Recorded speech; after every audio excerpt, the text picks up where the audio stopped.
Greenland ရဲ့နှစ်4000ကျော်တမိုင်းကြောင်းကမ္ဘာမြေပုံကိုကြည့်လိုက်ရင်အတ္တလန္တိတ်သမုဒ္ဒရာမြောက်ဘက်ပိုင်းမှာအေယာမကျွန်းကြီးတစ်ကျွန်းကိုဖြူဖွေးနေအောင်တွေ့ရပါလိမ့်မယ်။အဲ့ဒါကတော့ကမ္ဘာအကြီးဆုံးကျွန်းလူအများစုသိပြီးဖြစ်တဲ့ Greenland ပဲဖြစ်ပါတယ်။နာမည်က Greenland စိမ့်လန်းသောမြေလို့ခေါ်ပေမဲ့တကယ်တမ်းမြေပြင်ရဲ့80ဟာထူထဲတဲ့ရေခဲလွှာကြီးတွေဖုံးလွှမ်းနေပါတယ်။ဆန့်ကျင်ဘက်အဖြစ် Iceland ရေခဲကျွန်းကတော့စိမ့်လန်းနေပြန်ပါတယ်။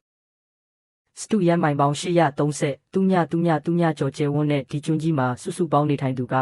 56တူညဝန်းကျင်သာရှိပါတယ်။ Greenland သမိုင်းဟာဥရောပသားတွေဘိုက်ကင်းတွေရောက်မှစတာမဟုတ်ပါဘူး။လွန်ခဲ့တဲ့နှစ်ပေါင်း500 BC 2500လောက်ကတည်းကမြောက်အမေရိကတိုက်ဘက်ကနေရွှေ့ပြောင်းလာသူတွေရှိခဲ့ပါတယ်။ Sackhead လူမျိုးစုဟာ Greenland ကိုပထမဆုံးရောက်လာသူတွေပါလွန်ခဲ့တဲ့နှစ်ပေါင်းတူညကျော်ကရောက်လာပြီးနှစ်ပေါင်းတူ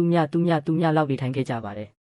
Dorset လူမျိုးစုကတော့ BC 900လောက်မှာရောက်လာပါတယ်။သူတို့ဟာအရန်အေးတဲ့တံကိုခံနိုင်သူတွေဖြစ်ပြီးကြီးမားတဲ့ longhouses တဲတန်းရှည်ကြီးတွေစောက်လုပ်နေထိုင်ကြပါတယ်။ဒါပေမဲ့ဒီလူမျိုးစုတွေဟာရာသီဥတုအပြောင်းအလဲနဲ့အေးဒဏ်လွန်ကဲမှုတွေကြောင့်ပျောက်ကွယ်သွားလိုက်အသေးရောက်လာလိုက်နဲ့တန်တရားလဲနေခဲ့ပါတယ်။ Greenland သမိုင်းရဲ့အချိုးအကွေးကတော့8982ခုနှစ်မှာစတင်ပါတယ်။အဲ့ဒီအချိန်က Iceland နိုင်ငံမှာ Erik the Red လို့ခေါ်တဲ့ Viking လူချမ်းကြီးတစ်ယောက်ရှိပါတယ်။သူဟာလူကြမှုကျူးလွန်လို့ Iceland ကနေ3နှစ်ပြည်နှင်ဒဏ်ပေးခံရပါတယ်။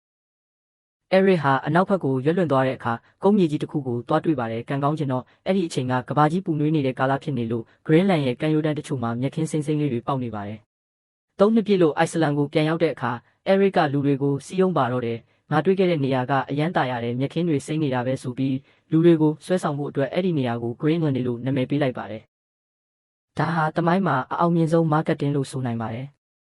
သူ့စကားကိုယုံပြီး Viking သင်္ဘော25စီးထွက်ခွာသွားရမှာ14စီးပဲအရောက်သွားနိုင်ခဲ့ပါတယ်။သူတို့ဟာ Greenland မှာအရှေ့ပိုင်းအခြေချစခန်းနဲ့အနောက်ပိုင်းအခြေချစခန်းဆိုပြီးရွာရီတီဖျားเจ้าတွေစောက်ဝါးတွေမွေးပြီးနှစ်ပေါင်း900လောက်အခြေချနေထိုင်ခဲ့ကြပါတယ်။ Viking တွေအခြေချနေထိုင်နေချိန်AD 1200ဝန်းကျင်မှာအနောက်ဘက် Alaska နဲ့ကနေဒါဘက်ကနေလူမျိုးလို့ခေါ်တဲ့လူမျိုးစုတစ်တွေရောက်ရှိလာပါတယ်။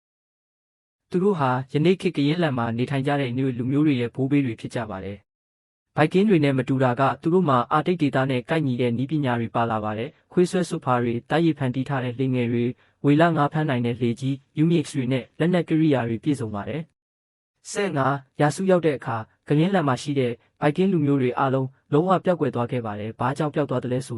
ာယနေ့ထက်ထိသမိုင်းပညာရှင်တွေငြင်းခုန်နေကြဆဲပါ။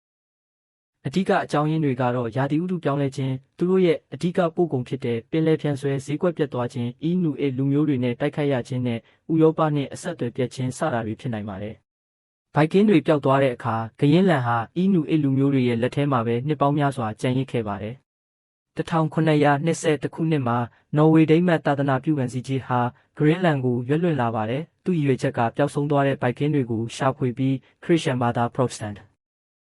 ပြောင်းပေးဖို့ပါ။ဒါပေမဲ့သူရောက်သွားတော့ Viking တယောက်မှမရှိတော့ဘဲInuitတွေကိုသာတွေ့လိုက်ရပါတယ်။ဒါနဲ့ပဲသူဟာInuitတွေကိုခရစ်ယာန်ဘာသာပြောင်းပေးပြီး Greenland ကိုဒိန်းမတ်နော်ဝေဘုရင်ရဲ့ကိုလိုနီအဖြစ်သိမ်းပိုက်လိုက်ပါတယ်။ယနေ့ Greenland ရဲ့မြို့တော်နှုတ်ကိုတည်ထောင်ခဲ့တာလည်းသူပါပဲ။1940ပြည့်နှစ်ဒုတိယကမ္ဘာစစ်အတွင်းမှာဂျာမနီနာဇီတွေကဒိန်းမတ်နိုင်ငံကိုသိမ်းပိုက်လိုက်ပါတယ်။ Greenland ဟာမိခင်နိုင်ငံနဲ့အဆက်အသွယ်ပြတ်သွားပါတယ်။အဲ့ဒီအချိန်မှာ Greenland ဆိုင်ရာဒိန်းမတ်တန်မန် Henrik Kaufman ကငါတို့နာဇီအောက်မနေနိုင်ဘူးဆိုပြီးအမေရိကန်ပြည်ထောင်စုကိုအကူအညီတောင်းက Greenland ကိုကာကွယ်ပေးဖို့စာချုပ်ချုပ်လိုက်ပါတယ်။အမေရိကန်တွေ Greenland ကိုရောက်လာတာဟာဒေသခံတွေအတွက်မျက်လုံးပွင့်သွားစေတဲ့အခိုက်အတန့်ပဲဖြစ်ပါတယ်။ကက်တလော့စာအုပ်တွေခေတ်မီပစ္စည်းတွေကိုပထမဆုံးမြင်ဘူးကြပြီးဒိန်းမတ်အပြင်ဘက်မှာပိုကြီးတဲ့ကဘာကြီးရှိပါလားဆိုတာသိလာကြပါတယ်။ Greenland ကထွက်တဲ့ Kralip သတ္တုဟာမဟာမိတ်တပ်တွေရဲ့လေယာဉ်ထုတ်လုပ်ရေးအလူမီနီယံအတွက်အသက်သွေးကြောခဲ့ပါတယ်။စစ်ပြီးတဲ့အခါမှာလည်းအမေရိကန်ကGreenlandကိုစိတ်ဝင်စားနေတုန်းပါပဲ။1946ခုနှစ်မှာသမ္မတ Harry Truman ကGreenlandကျွန်းကိုဒေါ်လာတန်100နဲ့ဝယ်ဖို့ကမ်းလှမ်းခဲ့ပေမဲ့ဒိန်းမတ်ကငြင်းပယ်ခဲ့ပါတယ်။1953ခုနှစ်မှာဒိန်းမတ်ကGreenlandကိုကိုလိုနီဖြစ်ကနေဒိန်းမတ်နိုင်ငံရဲ့ခရိုင်တစ်ခုခေါင်းလီအဖြစ်အဆင့်တိုးမြင့်ပေးခဲ့ပါတယ်။စစ်အေးကာလမှာအမေရိကန်ကGreenlandမြောက်ပိုင်းမှာ Thule Air Base ကိုတည်ဆောက်ခဲ့ပါတယ်။ဒါဟာဆိုဗီယက်ယူနီယံကိုစောင့်ကြည့်ဖို့အရေးပါတဲ့စခန်းဖြစ်ပါတယ်။စိတ်ဝင်စားဖို့အကောင်းဆုံးကတော့ Project S1 ပါပဲ။အမေရိကန်တွေဟာရေခဲပြင်အောက်မှာမြို့တော်တစ်ခုတည်ဆောက်ပြီးနျူကလ িয়ার ဒုံးကျည်600လောက်ကိုဝတ်ထားဖို့စူးစမ်းခဲ့ပါသေးတယ်။ဒါပေမဲ့ရေခဲတွေရွေ့လျားမှုမြန်လွန်းလို့ဒီစီမံကိန်းပြတ်သွားပါတယ်။ 1989ခုနှစ်မှာ Greenland ဟာ Home Rule အိမ်တွင်းအုပ်ချုပ်ခွင့်ကိုရရှိခဲ့ပြီး2009ခုနှစ်မှာတော့ Self Government ကိုယ်ပိုင်အုပ်ချုပ်ခွင့်ကိုရရှိခဲ့ပါတယ်။သူတို့မှာကိုယ်ပိုင်ပါလီမန်ကိုယ်ပိုင်ဝန်ကြီးချုပ်ကိုယ်ပိုင်ရဲတပ်ဖွဲ့ရှိပါတယ်။နိုင်ငံခြားရေးနဲ့ကာကွယ်ရေးကလွယ်ရင်ကျန်တာအားလုံးကိုယ်တိုင်စီမံခန့်ခွဲခွင့်ရှိပါတယ်။ဒါအပြင်ဒိန်းမတ်နိုင်ငံကနှစ်စဉ်ထောက်ပံ့ငွေပေးအပ်နေစေဖြစ်ပါတယ်။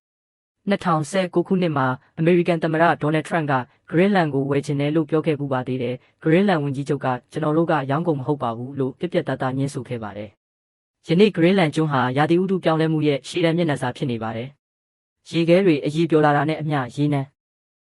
တဘာဝတက်ငွေနဲ့မြေရှားသတ္တုတွေကိုတူးဖော်ဖို့လွယ်ကူလာပြီးကမ္ဘာအင်အားကြီးနိုင်ငံတွေရဲ့မျက်စိကျစရာဖြစ်လာပြန်ပါတယ်။2026ခုနှစ်မှာတော့ဂရင်းလန်ကျွန်းဟာနိုင်ငံတကာနိုင်ငံရေးစခုံမှာအပူချိန်မြင့်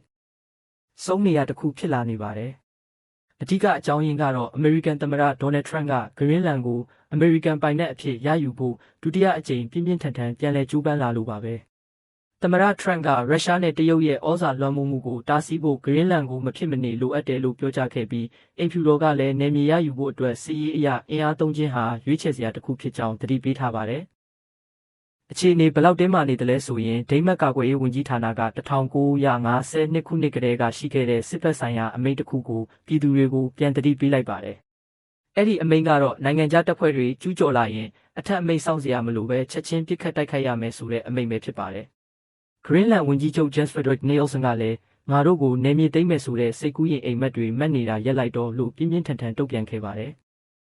ပြည်သူ84ကဒိန်းမတ်လက်အောက်ကနေလွတ်လပ်ရေးရချင်ကြပေမဲ့အမေရိကန်လက်အောက်ကိုတော့လုံးဝမရောက်ချင်ကြပါဘူး။2026ခုနှစ်ရဲ့နိုင်ငံရေးမုန်တိုင်းကြားမှာဂရင်းလန်ကျွန်းသားတွေဟာသူတို့ရဲ့လွတ်လပ်ခွင့်နဲ့တဘာဝအလှတရားကိုကာကွယ်နိုင်မလားဆိုတာစောင့်ကြည့်ရမယ်။သမိုင်းစာမျက်နှာတစ်ခုပဲဖြစ်ပါတယ်။